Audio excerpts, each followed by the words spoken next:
way to the brow of the hill and watched the ship burn, and that's the brow of the hill. The Revolutionary War shipwrecks are perhaps the most significant underwater sites in Rhode Island. Very few people in the country do know that the British conquered Newport. They occupied this city. We are going to run these tracks on Friday. I didn't realize you were going to be working east of Gould Island too. That's great. And until 1972, these wrecks rested undetected in a muddy grave. As we approached the bicentennial of the American Revolution, there was great interest in the state and nationally for artifacts that were associated with that struggle for independence. Up and down here, and I measured this. So you have seen a map of where the sites are. There are two 18th century Revolutionary War British frigates, HMS Cerberus and HMS Lark. Thank you very much. You do that very well.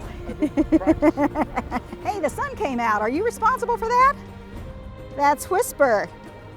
She's a Sheltie, and she's my baby and my research assistant and the RIMAP mascot. In the late 90s, I became involved in the investigation of these British warships lost in Narragansett Bay, and working with Kathy Abbas of the Rhode Island Marine Archaeology Project. And I made the comment that the Lark was lost up in this area, as I said before. This is the American chart of the Battle of Rhode Island. The Rhode Island Marine Archaeology Project, RIMAP, began a more rigorous study of the frigates and the transport fleet that once played a key role in the British occupation of Newport. And the American troops brought a big cannon down and banged away at them.